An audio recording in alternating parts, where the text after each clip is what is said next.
வணக்கம். நீண்ட நாளுக்கு அப்புறம் உங்களை மறுபடியும் சந்திப்பதை பெருமகிழ்ச்சி அடைகிறேன். இன்று நாம் பார்க்கவிருப்பது திமுக ஊழல் கட்சியா என்பதை தெரிந்து கொள்ளவிருக்கிறோம். இந்த சேனலை இதுவரை சப்ஸ்கிரைப் பண்ணாதவங்க மட்டும் சப்ஸ்கிரைப் பண்ணுங்கள். பக்கத்தில் இருக்கிற பெல் ஐக்கானை கிளிக் பண்ணுங்கள். பிடிச்சிருந்ததுன்னா லைக் பண்ணுங்கள், ஷேர் பண்ணுங்கள், கமெண்ட் பண்ணுங்கள். திமுகவை ஊழல் கட்சி என்று தொடர்ந்து கூட்டணி கட்சிகள் தவிர மற்ற எல்லா கட்சிகளும் விமர்சிக்கின்றன. அதிலும் பாரதிய ஜனதா கட்சி மதுபான கொள்முதல் மற்றும் விற்பனையில் ஊழல் 1000 கோடி அளவுக்கு நடந்திருக்கிறது. கனிம வளத்துறையில் 1000 கோடி ரூபாய் ஊழல் நடந்திருக்கிறது. உள்ளாட்சித்துறையில் வேலை கொடுத்ததில் 1000த்திற்கு சற்று குறைவாக 960 கோடி ரூபாய் ஊழல் என்று கோர்ட்டு வரை சென்றிருக்கிறார்கள். அதில் வழக்கு பதிவு செய்து நடவடிக்கை எடுக்க வேண்டும் என்கிறார்கள். இதை பற்றி தெரிந்து கொள்வதற்கு முன்பாக திமுகவின் மேல் சுமத்தப்பட்ட 2G ஸ்பெக்ட்ரம் ஊழல் சுமார் 1.25 லட்சம் கோடி ரூபாய் என்று வழக்கு நடத்தினார்கள். அதற்கு முன்பே என்ன நடந்தது என்பதை தெரிந்து கொண்டால்தான் இதன் உண்மை முழுமையாக உங்களுக்கு புரியும். அண்ணா ஹசாரே என்ற கூலிக்கு வேலை செய்த ஒரு நபர்தான் ஒரு சுதந்திர போராட்ட தியாகி. நாட்டில் ஊழல் மலிந்து விட்டது, அதற்காக உண்ணாவிரதம் இருக்கிறேன் என்று ஒரு கூட்டத்தை கூட்டி பெரும் பரபரப்பை ஏற்படுத்தினார். அப்போதுதான் இந்த திமுக ராஜா கனிமொழி மீதான 2G ஊழல் குற்றச்சாட்டுகள் பெரிதாக்கப்பட்டது. அப்போது காங்கிரஸ் ஆட்சியில் இருந்தது. போராட்டங்கள் பிஜேபியால் நடத்தப்பட்டது. பார்லிமெண்ட் 2 படுத்தப்பட்டது. ஊடகங்கள் அனைத்துமே இதையே பேசின. அப்போதுதான் தமிழகத்தில் தேர்தல்.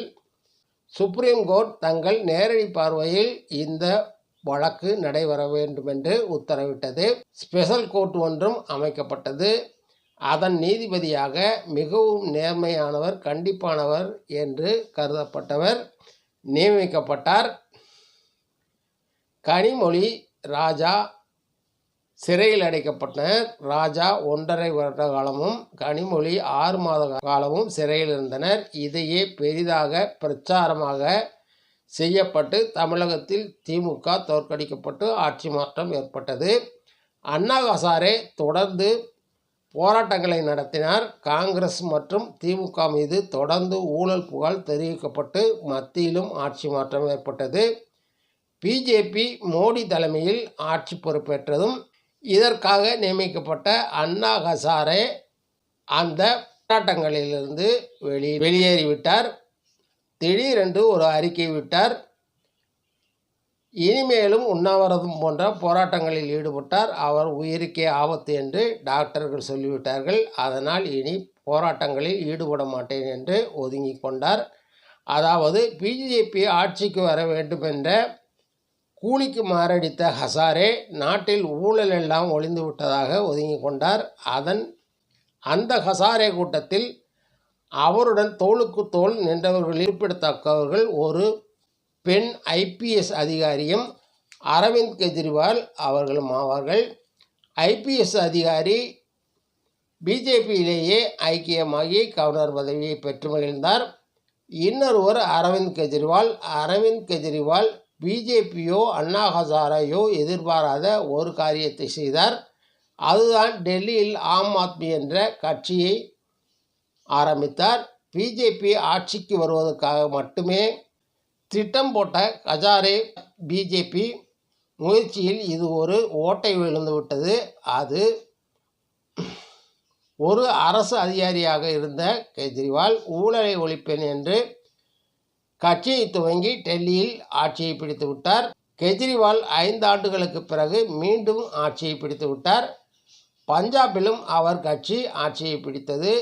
இப்படியே விட்டால் கெஜ்ரிவால் நாடெங்கும் ஆட்சியை பிடித்து வருவார் என்ற பயம் பிஜேபிக்கு வந்துவிட்டது. கெஜ்ரிவால் கட்சி ஆரம்பித்த போதே ஹசாரே இதற்கு கடும் எதிர்ப்பு தெரிவித்திருந்தார். கெஜ்ரிவாலை வீழ்த்த என்ன வழி என்று யோசித்து ஊழலை ஒழிப்பேன் என்று கட்சியை ஆரம்பித்து ஆட்சியை பிடித்தார். அதையே ஆயுதமாக்கி அவரை வீழ்த்த வேண்டும் என்று திட்டமிட்டனர்.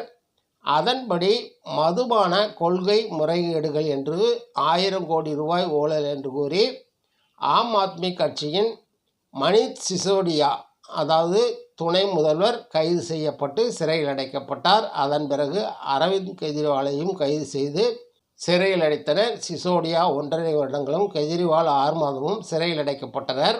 அவர்கள் முதல்வர், துணை முதல்வர் பதவியிலிருந்து இறக்கப்பட்டனர். என்று ஊழல் என்று கெஜ்ரிவாலை சொல்லியே அவரையும்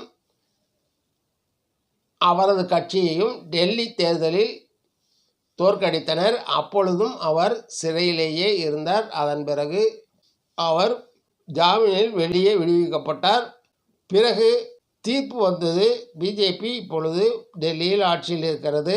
ஊழல் நடந்ததற்கான எந்த ஆதாரத்தையும் கொடுக்கவில்லை. இது ஒரு திட்டமிடப்பட்ட, சித்தரிக்கப்பட்ட ஒரு வழக்கு.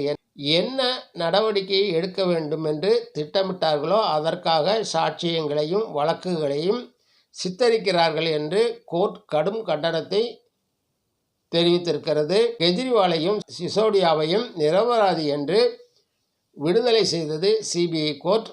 ஊழலை சொல்லி வெற்றி பெற்ற பிஜேபி டெல்லி அரசு இன்னும் டெல்லியில் ஆட்சி செய்கிறது வெட்கமில்லாமல். நேர்மையான கெஜ்ரிவால் கோர்ட் வளாகத்திலேயே வாய்விட்டு அழுதார். 2G ஸ்பெக்ட்ரம் ஊழல் வழக்குக்கு வருவோம். ராஜா கனிமொழி சிறையிலிருந்து ஜாமீனில் வெளிவந்து கேஸ் முடிந்து வழக்கு சம்பந்தமான எந்த ஆதாரங்களையும் பிஜேபி அரசால் கொடுக்க முடியவில்லை. ஊழலே நடக்கவில்லை. ராஜா மந்திரியாக இருந்தபோது 2G ஏலம் விட்டபோது 13,000 கோடிக்கு ஏலம் போனது. அதன் பிறகு கோர்ட் ஏலத்தை கேன்சல் செய்து புதிதாக ஏலம் நடத்த உத்தரவிட்டது. மறுபடியும் நடந்த ஏலத்தில் வெறும் 10,000 கோடிக்குத்தான் ஏலம் போனது. அப்படி இருக்க 1.25 லட்சம் கோடி நஷ்டத்தை ஏற்படுத்தி விட்டார்கள் என்பது பொய். இந்த 2 வழக்குகளும் மத்தியிலும் தமிழ்நாட்டிலும் டெல்லியிலும் ஆட்சி மாற்றம் ஏற்படுத்தப்பட்டவே, ஜோடிக்கப்பட்டவையாக தெரிகிறது.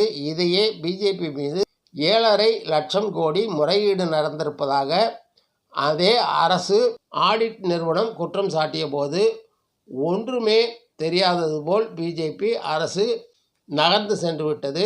இதை அரசியலுக்கு பயன்படுத்தவில்லை காங்கிரஸ் கட்சியும். இதே போன்றதொரு ஆட்சி மாற்றத்தை ஏற்படுத்த வேண்டும். நேரடியாக தமிழக அரசு செய்திருக்கும் சாதனைகளால் அந்த அரசை தோற்கடிக்க முடியாது என்பதை உணர்ந்து கொண்டு இது போன்ற குற்றச்சாட்டுகளை கூறி வருகிறார்கள். குற்றச்சாட்டுகள் பதிவு செய்து வழக்கு நடத்த வேண்டும். கோர்ட் மூலமாக நிர்பந்தப்படுத்தப்படுகிறது தமிழ்நாட்டு போலீஸை. அப்படி வழக்கு பதிந்தால் உடனடியாக அமலாக்கத்துறை உள்ளே வரும். விசாரணை என்ற பெயரில் முதல்வரையோ துணை முதல்வரையோ சிறையில் அடைக்க முயற்சிப்பார்கள். அதை வைத்து திமுகவை தோற்கடித்து விடலாம் என்று கற்பனை செய்து இது போன்ற நகர்வுகளில் ஈடுபடுகிறார்கள். இதுவரை திமுக மேல் சுமத்தப்பட்ட ஊழல்கள் என்ன நிரூபிக்கப்பட்டிருக்கிறது என்பதை மற்ற கட்சிகள் கூற வேண்டும். ஆனால் அதிமுக போன்ற கட்சிகளின் மேல் நிறைய ஊழல் குற்றச்சாட்டுகள் இருக்கிறது.